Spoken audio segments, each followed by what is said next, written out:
Here's a look at the stories Mid-Michigan is waking up to this morning. Coming up on Fox 47 News in your neighborhood. I'll introduce you to the first all-female EMS class graduating from Lansing Community College. Voters here in Delta Township have approved a new public safety building. I'll break down what that means. Plus, why the Freetel store here in Lansing is expanding its operation and its mission to help others in the community. From X-Men to the Avengers, it's time to celebrate your favorite comic book hero.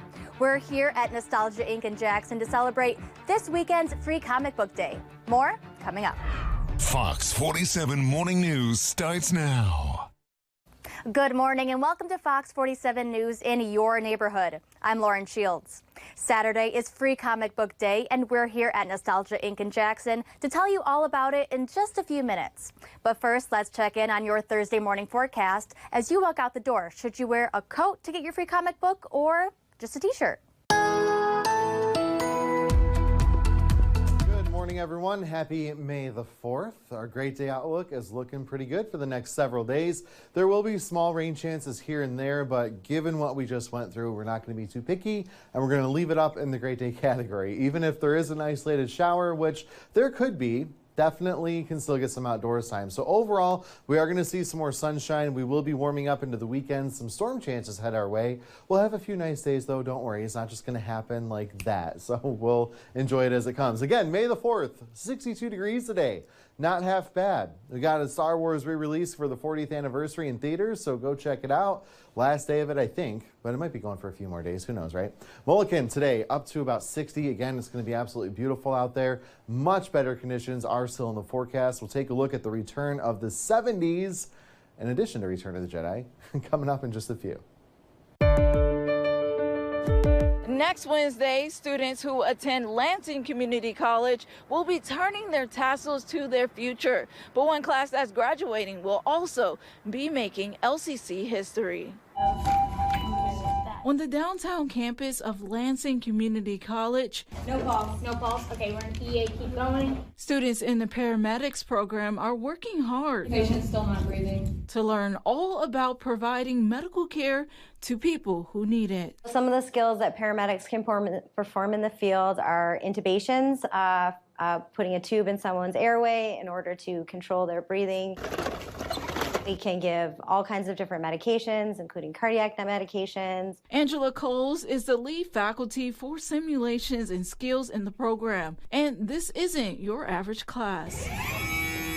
So this is a special class. Special because for the first time in LCC's history, it's an all-female EMS class. This is my first year as a lead instructor, so to me, it's a little extra special also. EMS has been a field that has been dominated by men, but more females are making a difference. Equipment-wise, things have changed. Like it used to be that the stretchers, you had to lift them. You had to be a certain size to be able to lift them. We have materials that enable us to do exactly what men could do, if not more, on the job. And for paramedic students like Liz Callahan and Olivia Hoover, this class has been an adventure.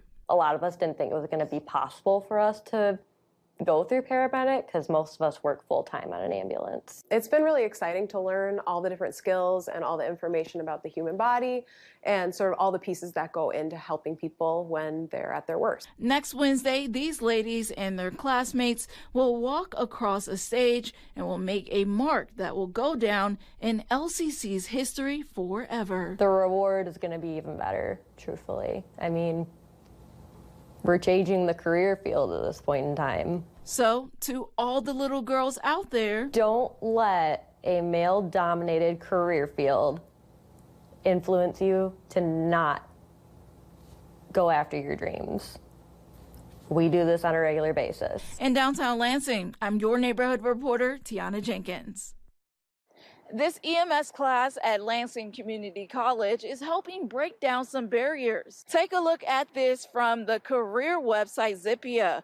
Currently, 31% of paramedics are female. However, that number has grown a lot through the past several years. In 2010, just 27% of EMS drivers were female.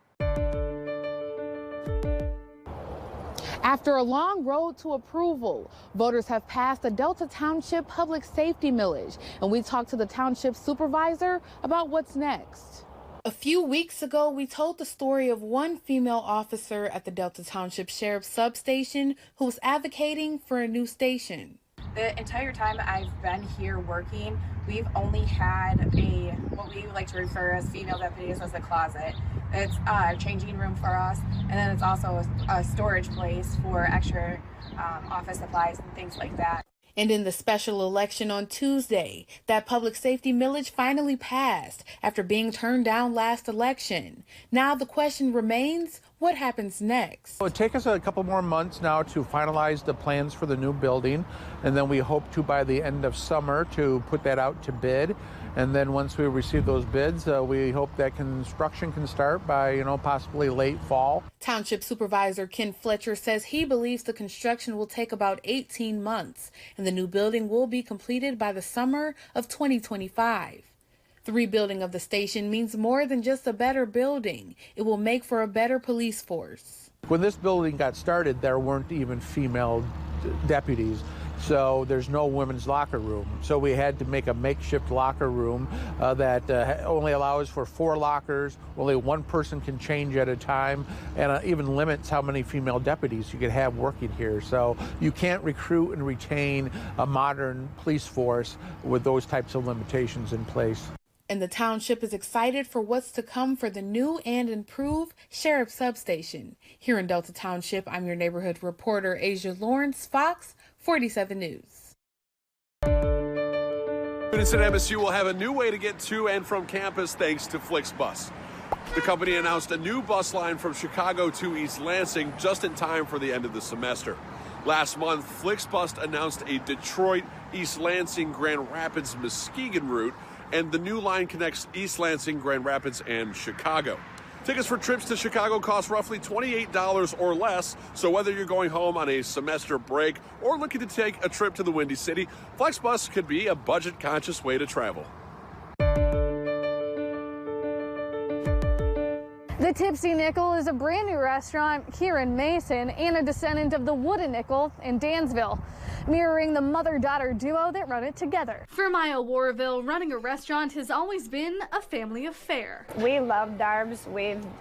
I met my husband for the first time here 25 years ago. We patronized here a lot. The previous owners were really good in the transition. And now she's passing the plate to her daughter, Brandy. She was ready to take over something and start something new, so this will be hers to create and run. 2 parts martini, 1 part vermouth. Brandy says her experience working in the family business has given her the knowledge to take on the challenge. I'm around it all the time, and it just felt like natural just to come up here and do my thing. Super proud of all the staff. Just can't believe we're finally open and going. And now it's her vision to create a higher end version, expanding her family's palate. Our steaks we worked really hard on. They've been open for less than 2 weeks, but say they've already seen some familiar faces. In Mason, I'm your neighborhood reporter, Hannah McElroy, Fox 47. Welcome back. You're watching Fox 47 Morning News. Hi, I'm Lauren Shields here at Nostalgia Inc. in Jackson because this weekend is Free Comic Book Day. I think last year we had 600 people, 600 people. These are our Free Comic Book Day books for this Saturday. The first Saturday in May. It's a tradition that began in 2002. It's probably the #1 way to increase readers. But that's not to say the global comic book market isn't already worth billions and billions of dollars. We probably sell 400 or 500 comics a week. Tim says that since he bought Nostalgia Inc. 10 years ago, they have nearly quadrupled the amount of money they made in a year. Do you think all of the movies that have come out from DC and Marvel have led to the increase in popularity for certain comic books? Absolutely, especially when you consider Star Wars and all the Spidey stuff. It is really done well for us. Some comic books can go for $5.99. while others can go for thousands. Do you have a $1,000 comic in the store right now? Oh, for sure. Can you show it to me? I can. It's pristine. And their values can fluctuate even by the day. So if we go to eBay here. Last night, this was a $7 book. There's one, somebody's asking 50 for it. Somebody's asking 80. Free Comic Book Day is Saturday, May 6th. At Nostalgia Inc., the limit is 2 per person. Tim says everything in the store, however, will be discounted for the day. The Demogorgon. Reporting from Jackson, I'm your senior neighborhood reporter, Lauren. Welcome back, Mid-Michigan. Fox 47 Morning News starts now. We're here at Nostalgia Inc. in Jackson with owner Tim Stairs, going through his first ever comic books, in a shoebox, I might add. So when did you get all these? Ooh, I had to have been preteen, I think, maybe 12. Most of these I read numerous times. Is there one that sticks out to you more than the others as your all-time favorite? There's so many of them here that are my favorite. I absolutely love The Death of Superman. When I read that the first time, it blew my mind.